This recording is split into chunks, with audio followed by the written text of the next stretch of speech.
na rin talaga nung huli kong punta dito sa palengke mga mare. Kaya eto mga nakakakilala sa akin, na-miss nga daw nila ako mamili dito. Lalong-lalo na yung mga suki ko mga mare, lalong-lalo na etong pinagbibilhan ko dati ng mga manok, ng mga pork at mga gulay. So yun, bumili nga ako dito ng mga chicken mga mare, tsaka etong pork liempo. And after naman nun, dumiretso na nga rin kaagad ako dito sa kabila para magtingin-tingin pa kung ano pa yung pwede kong mabili dito. At dito na nga rin pala ako dumiretso sa may isdaan mga mare, at nagtitingin-tingin na nga ako dito kung ano yung mga isda na fresh pa at medyo maganda-ganda pa. At dito nga ako napadpad sa tindahan ni ate mga mare dahil nakakita nga ako dito ng tilapiyang buhay. Sobrang na-miss ko talaga kumain ng tilapiyang buhay mga mare. Manamiss na miss kasi ito mga mare kapag ipiprito. Dito lang talaga ako nakakabili ng tilapiyang buhay mga mare. Doon kasi sa Pagadian City hindi na siya buhay. Kapag bumibili din ako ng tilapiyang ala talaga yung binibili ko. Ayoko ng tilapiyang tabang kasi parang may amoy siya. Para kasi siyang may something na parang amoy lupa, ganon. Pero eto kasing tilapiyang alat mga mare, wala talaga siyang amoy. Tapos sobrang sarap niya pa, manamis na miss. Pagkatapos ko nga pala bumili ng tilapia, etong at bumili na rin ako dito ng hipon. Medyo malaki-laki din kasi etong hipon nila mga mare, kaya napabili ako. Kaso nga lang medyo pricey din siya. Parang nasa 400 plus yung kilo. Pero sa Pagadian kasi mga mare, sobrang laki ng difference talaga dahil nasa 250 lang yung kilo. Pero understandable naman yung presyo dito sa May Teresa Rizal mga mare. Gawa ng medyo malayo din talaga to dito sa dagat. After ko nga pala bumili ng mga isda, nagpunta naman ako dito sa may bilihan ng mga frozen foods at bumili nga din ako dito ng hotdog. Alam nyo naman ang baby ayan nyo, mahilig talaga sa hotdog, pero hindi ko talaga siya din pinapakain neto araw-araw or lagi. Kasi alam nyo naman, lahat ng sobra ay nakakasama. Bukod nga rin pala dito sa hotdog mga mare, bumili na nga rin pala ako dito ng fries. After nga pala namin mamili ng mga pang-stock doon sa may palengke mga mare, ayan, lumabas na nga rin kaagad kami at nagpunta ako dito sa kung saan ako nagpaayos ng cellphone ng kapatid ni Dada. Pagkarating nga namin dito, saktong-sakto, dahil patapos na rin talaga etong inaayos na cellphone. Sobrang galing din talaga mag-ayos ng cellphone netong si kuya mga mare. Tapos lagi niya pa ako binibigyan ng discount, kaya talagang dito ako lagi nagpapaayos every time na may sira yung phone. Dito nga rin pala sa harap ng paayusan ng cellphone mga mare, ayan, meron nga rin palang binibenta dito ng mga palamig, kaya ayan, bumili na nga rin pala kami dito dahil nauuhaw nga kami. Paano ba naman kasi kahit maaga pa ay sobrang init na, kaya ayan, gusto nga namin magpalamig. Bumili nga ako dito ng pineapple juice mga mare, tapos eto namang si Emmy, gusto niya nga etong melon, kaya ayan, bumili nga rin pala ako neto para sa kanya. Grabe, sobrang dami ko talaga mga naaalala dito mga mare. Dito talaga kami lagi bumibili ni Emmy ng mga palamig kapag kagaling kami na mamalengke. Tapos yung pinapalengke pa namin noon halagang 1,500, kailangan namin yun mabudget sa loob ng isang linggo. Kaya ako matagal ko na kayong followers mga mare, alam niyo talaga na kapag ka namamalengke ako dati, hindi talaga ako bumibili ng mga laman ng mga manok. Ang mga binibili ko lang yung mga paa, yung mga leeg, kasi yun yung mas mura eh. Doon ako mas nakakamura. Kaya kaway-kaway sa mga old followers ko na alam talaga yung leeg ng manok era ko. O siya mga mare, yan lang muna for today's video.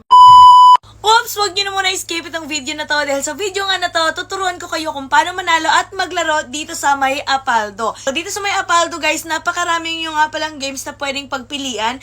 Pero ngayon, ipapakita ko sa inyo kung paano ako nananalo at naglalaro dito sa May Super Ace. So yun na nga guys, magbebet lamang tayo dito ng 1,000 pesos. And ngayon, ipapakita ko sa inyo kung paano ako nananalo at naglalaro dito. So pindutin lamang natin to.